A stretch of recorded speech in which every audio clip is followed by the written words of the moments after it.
If you've been fumbling around with Blender for a year or two, then you probably learned a couple of tricks to boost your work, but you can't compute everything. 'Cause there are some weird, shady secrets in Blender, and we're here to see a few of those. So buckle up, 'cause you're in for a treat.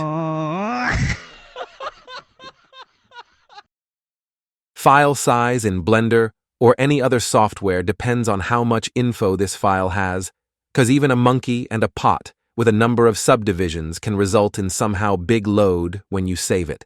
So that can be a problem with big scenes. See, in Blender, if I make the same scene as before, same materials, same smooth shading, with one difference. This time, I will add modifiers for the subdivision, but won't apply them, so the vertices count still the same as before in the scene, but it's editable on the mesh at any time. And now, let's resave the file to see how much of a difference this makes. Amazingly, this one small detail reduced the file size to 16 times smaller, which is insane. Like you might say, it's just 16 megabytes. But when the scene starts hitting a big G, this can save you quite the space. So, in a few words, don't apply modifiers like subsurface, remesh, wireframe, or any other modifier that affect the poly count in the mesh, unless you have to. Blender having two render engines by default can give you space to wiggle around when rendering big scenes or animation that you need to do faster. Like in this project I needed some animation shots, so I turned to Eevee for fast render, but I also wanted some high-quality still shots, which I did in cycles, and that's a normal process.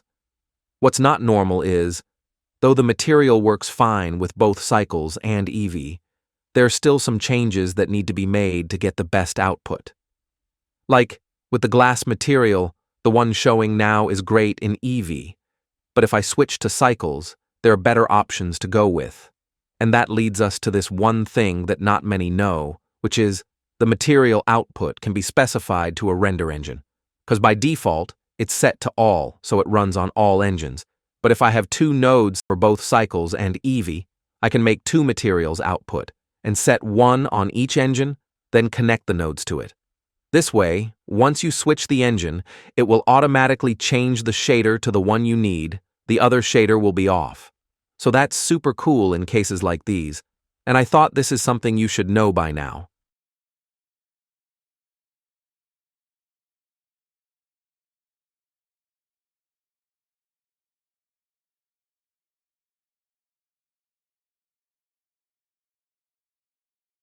If you're new to Blender and caught in the mess of animating, you should know that there's a quite easy, accessible method to animate anything, and it's in front of you. 'Cause let's say we have a monkey head, and we want to make it jump a couple of times, then reset to its position. I can, from the timeline, go to this auto keying button and enable it, then hit the play button. Now every operation you do is recorded on the timeline, but keep in mind, you need enough frames on time end to not overwrite your work if the timeline reset. Now with this animation, things might look rough, and we also have stops or empty spaces here and there, but that can easily be fixed in the graph editor with Shift-Alt-O to fill the gaps, and Alt-O to smooth the motion to get something like this. This method is highly used when animating cameras around Blender, especially with walk and fly navigation.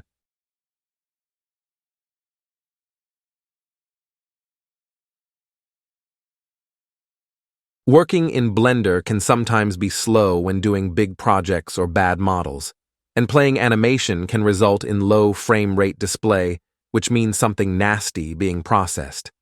Now normally you would think, if I hide some objects, things should be lighter and smooth, which is true. But what Blender hides from you is that if you use the eye icon in the layers to hide object, it will actually do nothing when come to processing, 'cause Blender will keep them running, same as if you just hit H to isolate it. In the other hand, if you take a look into modifiers, the show disappear icon is more of a TV shape logo. See, the eye icon, which is there in the layers by default, will only hide object from you. So in order to disable them in the viewport and cut them from the processes, you need to have the TV icon in the layers too, which you can add from the toggles, then use it to get your frame rate back to normal.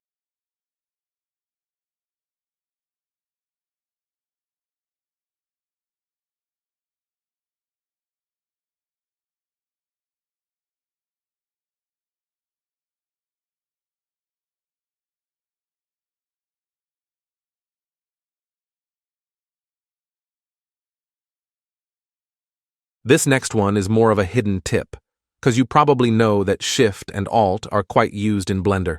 But did you know that with the Shift, you can in edit mode enable the vertex, edge, and face selection? All together? I don't know why one would do that, but you can. Same with the Snap tool, but here it's useful. This way you can enable the snap on many types and stop switching from mode to mode each time you need a specific snapping method. The Alt is also a big handy key in Blender, because let's say you have multiple objects to modify with a value, selecting them all will only change the highlighted one. But if you hold Alt, it will affect all, and similar things with the lights, which is something I didn't know for like a year from learning Blender.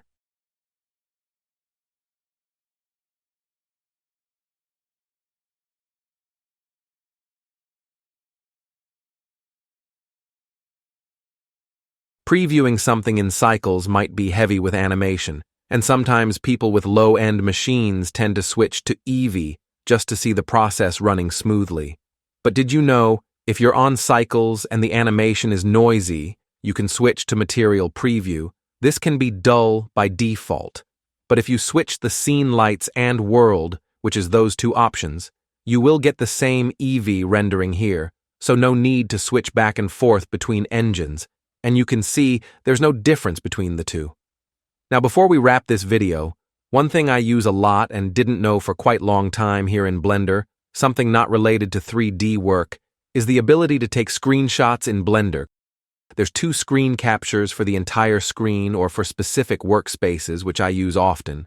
The quality is not 4K, but it's manageable and better than the snipping tool, so have fun with it. And that's it. Do like and subscribe if you find this weird, and see you in another one. Stay sharp. Goodbye.